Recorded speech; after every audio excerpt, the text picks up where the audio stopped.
Did you know your business can honor God while transforming lives around the world? Welcome to the iBAM Biblical Entrepreneurship Show, the weekly podcast that inspires and equips Christian entrepreneurs to build sustainable businesses that glorify God and uplift impoverished communities. At iBAM, our mission is built on the three fish metaphor. Give a fish. We provide startup loans to launch businesses. Teach to fish. We offer entrepreneur training for lasting growth, equipped for discipleship. We empower discipleship to multiply impact. Join iBAM's founder, Steve Adams, as he shares powerful solo episodes and expert interviews filled with mentorship insights and real-life stories of how biblical entrepreneurship is advancing the Great Commission. Subscribe now and get ready to be inspired, equipped, and empowered to make an eternal impact. So what do one of the things, I had an opportunity to preach in my home church recently, last summer, in talking about iBAM and helping people, in our generation, and this is not meant in any way to be negative toward the church, but unwittingly, there's been a lot of teaching around sacred and secular, and there's a divide there. And what I talked about out of Genesis 1:26 through 28 was that we have a first commission, and then we have the Great Commission, and God ordained work, and that did not change with the curse of sin. Right. Okay, it endured that curse, and just got a little harder. Just got harder, right? Because of sin entering into the world. Right, but the idea of subduing the world and bringing, building culture and society and benefiting human flourishing with everything we're doing. When you start looking at work in those terms and you're a believer, everything you're involved with is sacred. I mean, is that your understanding and kind of how you think as well? Oh yeah, I definitely do. But I'm the same way. Like when I was a kid and let's just say you go to church camp in the summer, they have a night where, there's a call to salvation. And then there's maybe another night where do you feel called to the ministry? Right. And I was always like, man, I really have a heart for God. I want to serve God, but I don't feel like I'm called to be a missionary or a pastor. Right. Yep. Well, you're a lay person, which is fine. Yep. Yeah, exactly. Yeah. And then, my dad, he's 85, still very faithful in church. But like he was the treasurer at our church, and he would count the offering every Sunday night. And my brother and I would like stack the coins, organize everything for him, and he would do it, but so we had that example of faithfully serving. We mowed the yard, we taught Sunday school and all, but still it was almost like there was this divide, like you said, and so I have seen a shift in my thinking, and also I think the church is thinking in that regard, which I think is good, because I think there's a lot of men and women that feel this desire to really serve God, but feel like, man, I'm not really doing enough unless I drop everything I do and go to seminary, or something like that. Or at least go on a mission trip overseas or something. Yeah. Right. Yeah. But this, when you're at the bank, there's a lot of people that won't ever come into a church, but they'll come into your office. They will. So, if you're someone who's faithful, a good worker, you're kind to people, you care about them, if they have a problem, they're going to come talk to you. They come to you. Jim, we have a guy, I can't say his name really well. It's Suryan from Indonesia. And I interviewed him. I think his video is on our website. And I asked him, because he was one of our students at iBAM, and he was one of our people that went through our newer process where we equip our partners to actually run the whole process, run their own loan committee. So it's really kind of fun for me. Like I'm back teaching banking again. Yeah. And they approved him, and I asked him, I said, how do you, you got approved today, you got a business now. He cleans helmets and shoes for people because right across from a major university in Indonesia, because the kids all drive these little scooters in Asia. So it's a brilliant business. And he's doing really well with it. And I asked him like how, and he worked for somebody else doing this somewhere else. And I asked him how can you advance the kingdom through this? And he'd gone through all of our training and helping him eliminate all of that sacred secular divide. And he said, it's really simple. He said, the students, based on what you just said, I'm kind to them. They get to know me. They trust me. They start to tell me their problems. And he Mhm. goes, my whole evangelism plan is I just say to them, would you like to hear how God helped me with my problems? And that's what Yeah, he does. yeah, And I said to him, you just taught brilliant. all the old guys on this trip something. Yeah, exactly. Yeah. And so that's why we're so excited about it. In the work we do around the world is, and by the way, this is worldwide. Everybody struggles with this divide, and Mhm. and we run into problems like communism, people coming out of that and having a problem. Is it okay to make money? And Yeah, yeah, it is definitely right. So, in your yeah. view, like for an entrepreneur, and I know that you've been employed, but you've had a very Mhm. entrepreneurial career, because I would say Sure. your O'Reilly experience was very Totally, entrepreneurial. totally. In your view, how can business owners who are listening to this advance the kingdom in their role in business? Yeah, Yeah. yeah. No perfect answer, just kind of from your No, experience, yeah, what you've seen. sure. Yeah. Well, I think first of all, be really good at your business. Yeah, You it is. know, Excellence. I think what unfortunately has happened a lot of times, let's just say I'm a plumber or whatever, I put a fish on my truck Yep. and I expect everyone to give me business because I'm a Christian, but then I don't do a good job. You know, this here's a sad story for you. When I was still doing auditing in the accounting firm, Yeah. one of the clients I had was a Christian college, Okay. but that college, the students had a horrible reputation Wow. in the town for writing bad checks everywhere. Oh, You know, terrible testimony. terrible testimony. So I would say if you're going to, I mean, if you're not going to do a good job, don't tell them you're Christian. I mean, almost, I mean, Right. or because I think again, it goes back to the Bible. If whatever you do, do it with all your heart, as unto Right. the Lord, not unto men. You Yep. know, and so if we, and again, it's not making your job an idol above the Lord, but in its proper place, saying, okay, this is what God's given me to do. I'm going to do it with excellence. You talked Right. about, creating society, having dominion, all that. This is my sphere that God's given me. And it may Right. be cleaning these helmets and shoes or whatever, but I'm going to do a good job. And then, you don't have to go up and smack someone across the head with your Bible, but you just Yeah.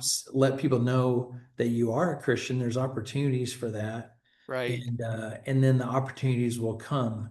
You know, when I was in college, I was part of Campus Crusade for Christ, which was a great Yeah. organization. Bill Bright. Yep. Yeah, yeah, it was great. But what we would do is go knock on doors at the dorm. And it was almost like a sales funnel. Like, okay, if you knock on Yeah. 100 doors, you're going to get 20 people to open them. You're going to get five to, maybe talk to you. And you've got this pamphlet, which is great. And I think there is some success with that Sure. versus like, okay, you're my plumber or whatever. You do a great job. I feel, and you just get opportunities Yeah. Well, you have a open up to relationship you. of trust there Yeah, because you do it with exactly. excellence. Yep. Yeah, you do. And so, it's to me, it's even something as simple as like, and this is easier. It's easy for me because I'm a people person, but I could probably see people I worked with 20 years ago and still remember their kids' names, you Wow. know, Now, but everybody just, listening, you ought to just take pause here. He's a mhm. CPA and he's a people person. It happens. I'm a unicorn. Yeah. That's right. I have a doctor who's like that too. Yeah, yeah. No, but just, know their kids. Hey, how was your weekend? Oh, we had a baseball game. Just Right. how did Johnny do or how did Susie do? But just being interested. And again, it can't be faked. It can't be Right. again a system. You Right. just you have to genuinely care first. 100%. And Yeah. And and yeah, that comes from the Lord, you know. well, and from when you're in the word and you're in prayer, the fruits Yes. of the spirit come out of you. And Yes, that's part of that. exactly. Right. Yeah. And Love, that's joy, actually a peace, long leadership suffering. principle. Exactly. It Yeah. is. And I've talked to people before that have someone that I had to let go from a position one time that was a leader, but they just Mm, could not build any team or camaraderie. No one wanted to follow them. yep. And I was trying to explain, just talk to him, ask him how to, but it was very stilted, Yeah. they just couldn't be genuine. It'd be like, Steve, how are you today? Did you have a good weekend? Yeah. Just like, Yeah. here's People my, can smell that. Yeah. right, right. So again, you're going to be who you are. It's not a system that you put on. You're not Right. going to fight in Saul's armor. Let's just Right. go to the Bible.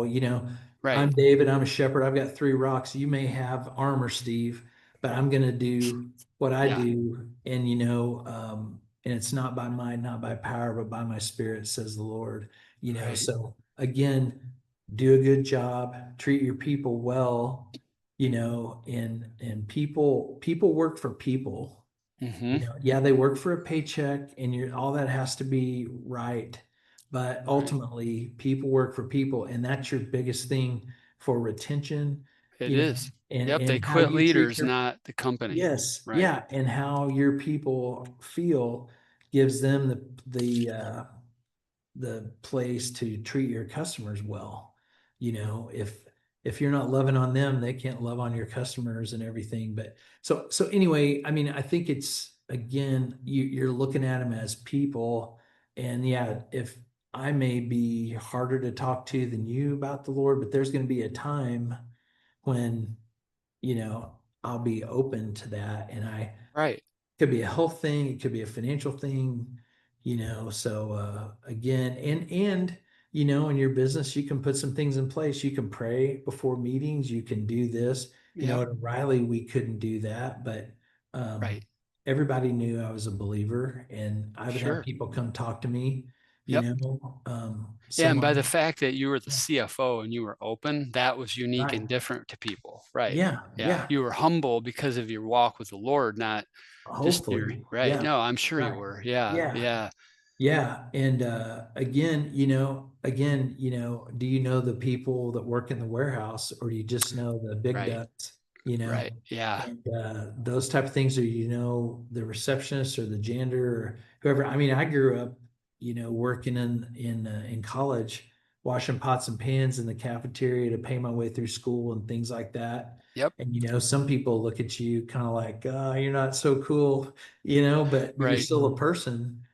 So I think coming from a small town, working my way through things, that gave me, and then my dad's modeling of that Yeah.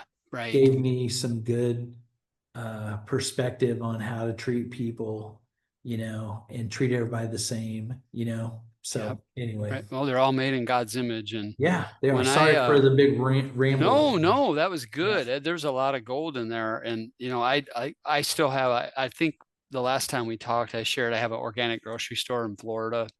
It's part of Hmm. the stuff I do. Hmm. And we have about 20, 22 employees, and they all know I'm a believer. And Yeah. every time I go back, I make it a point to talk to the hourly staff. I don't just Yeah. talk to the leaders. Walk Yeah. around, have, even if it's 1 minute, the fact that you looked at them, Yep. said their name, acknowledged Yes. them, and asked them how they were doing. That's all you got to do. That's what Oh, you're yeah. saying, right? Yes, exactly. Yeah, you're not going to be their friend and hang out with them, but you can definitely show Right. you. And by the way, you'll actually know what's going on if they need help with something. So, Yes, right? exactly. Yeah, Yeah, it's not like the first time, you don't know everybody. And it's harder the bigger you get. yeah, it is. As our company grew, we had more people in our department. And yeah, maybe I couldn't do it the same way I always did, but I still would walk through there. You got to get out of your office, walk around, you know, Yeah, and because too, if you're the leader, a lot of times people won't tell you the truth. You've got to go out and search no, for it, you no, know. no. Yeah, we're So really good at sucking the air out of the room. Um, yeah. One last exactly. question. Yeah. Just what do you think of the potential, the opportunity that business as mission presents both internationally and even locally? And Yeah. in your defense, I gave you no questions to prep. You're doing all of this Um, off the top of your it's head. totally off So the top. yeah, Yeah. yeah. So let's just have fun with it. And Sure. what are Yeah. your thoughts, just initially, as you've Yeah. learned about it more? Sure. I think it's really good. I think just off the top of my head, I think internationally people might be more open to using the model, whereas in the Western world, I think everyone thinks they already know how to do things. Yep. Although I think it's the model should work everywhere because it's the same, you Yeah. know.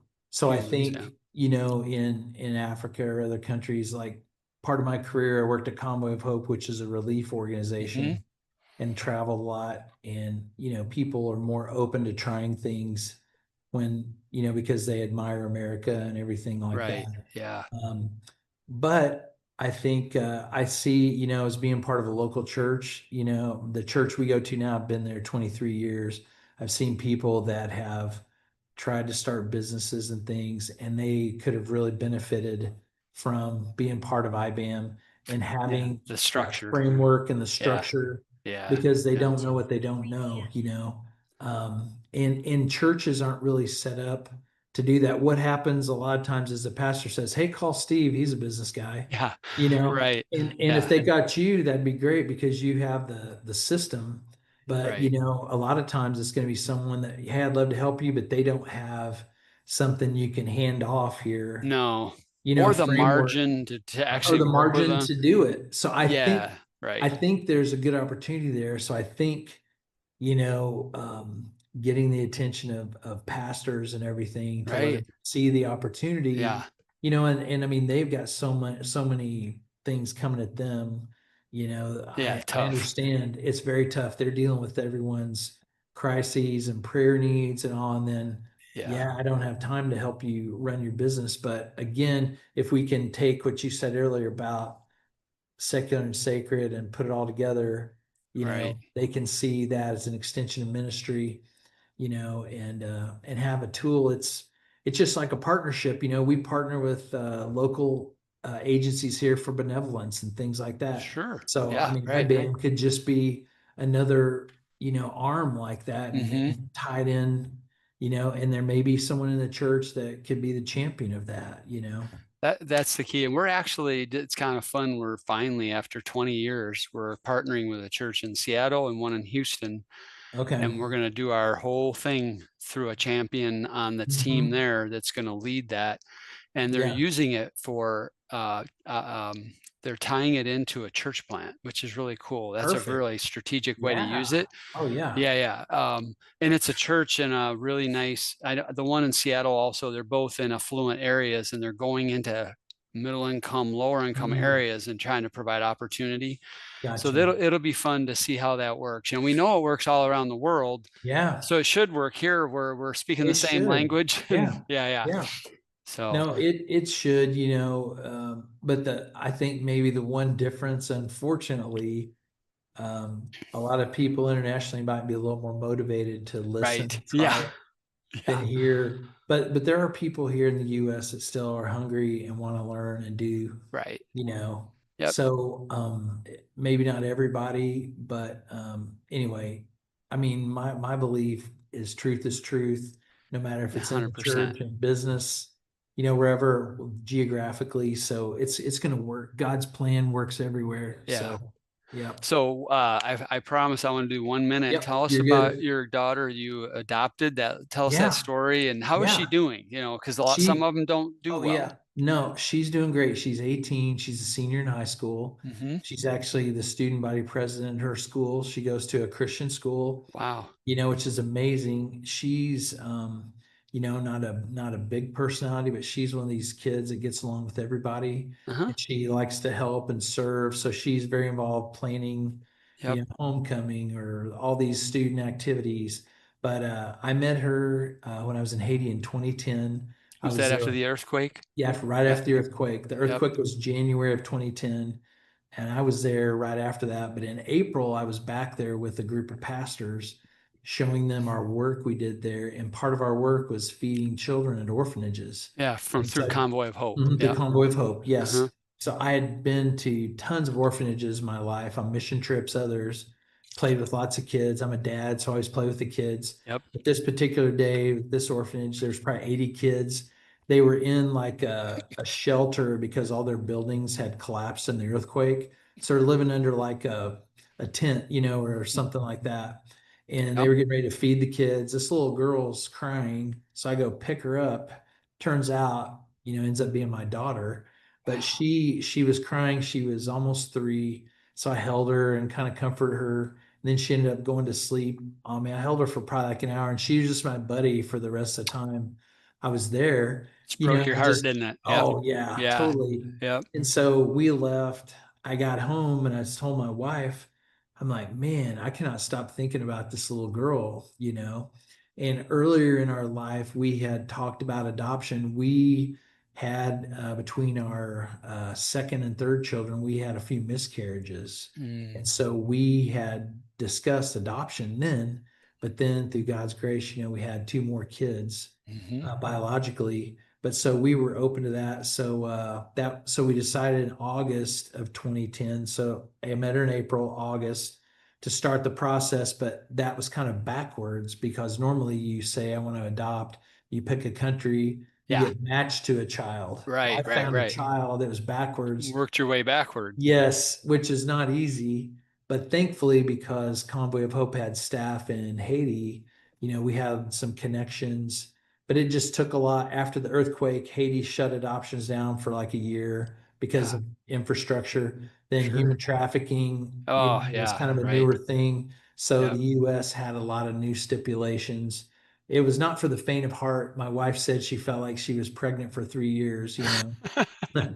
But fortunately, because of Convoy of Hope, we were able to visit her a couple times a year, Oh, you know, wow. and Good. go And it took see 3 her. years? Yeah, 3 years. It was a long Wow. time. Yeah. And so we took all of our biological kids down there to meet her at different times. So that was good. So when she came home, she knew us, which I Yep. think you'd ask earlier, how's she doing? I Yeah. think that's a big part of it because it wasn't like we met her and then a week Yeah. later took her out. Right, You right, know, right. she knew us. We were able to send her things and communicate periodically.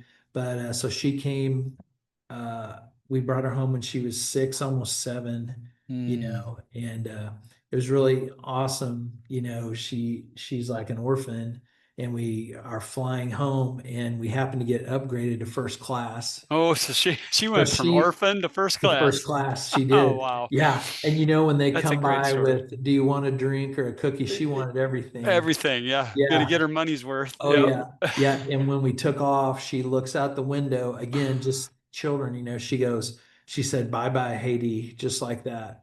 Wow. Unbelievable. Just like, I so would have just been like, crying half the trip. oh, Yeah. dude, I was, trust Yeah. me.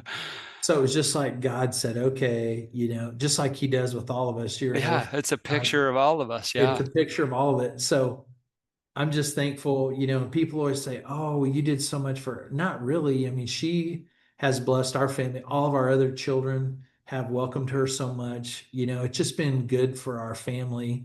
You know, and my grandmother, God rest her soul, who was 100, just died this summer. She never dreamed she would have a little black great grandchild. Yeah. You I know? know, right out of the era Yeah, she came from in the right. South. Yeah. Exactly. Wow. Correct. Wow. So just a lot of cool things. So we, you know, Her story is like a little picture of what we're gonna act like when we get in it heaven. is. It Yeah. is. Yeah. Exactly. Yeah. So that was just like one of those things where God gave us a gift. And yeah, sure, it's a commitment. It wasn't cheap. It took a lot of time and No. money, but it's well worth it, you know. Yeah. So Jim, thank you for being on the iBAM yeah, Summit. I thank am you. so thankful. A lot of great anecdotes and lessons, and we will be blessed by your life. So thank you. Thank you, sir. Appreciate the opportunity. Hope Yeah. everyone has a great rest of your day. Okay. Thank you. Thank you. See ya. Thank you for listening to the International Business as Mission podcast, a space where we explore how to build businesses rooted in biblical principles that create global impact. But we're not just here to talk. We're taking action to spread entrepreneurship to poverty-stricken communities around the world. Our mission is to be the catalyst that empowers people to build sustainable livelihoods and break the cycle of poverty. We follow the 3 fish principle. 1, give a fish, providing startup loans to empower entrepreneurs. 2, teach to fish, offering entrepreneurial training for sustainable business practices. And 3, equip for disciple making, building a community that supports spiritual growth alongside business success. This is life-changing work, but we can't do it alone. We need passionate impact partners like you to join us on this mission by becoming a donor. Your generous gift will directly fund the establishment of new businesses that provide dignified work and hope. Just imagine your donation could help a single mother in rural Africa start a small farming venture that allows her to feed her children and send them to school, or a young man in Southeast Asia to launch a small business. Breaking the chains of generational poverty. This is the power of entrepreneurship as a force for good. Will you join us in unleashing it? Go to ibam.org now to start impacting lives through the transformative power of business as mission. Together we can create a world of flourishing.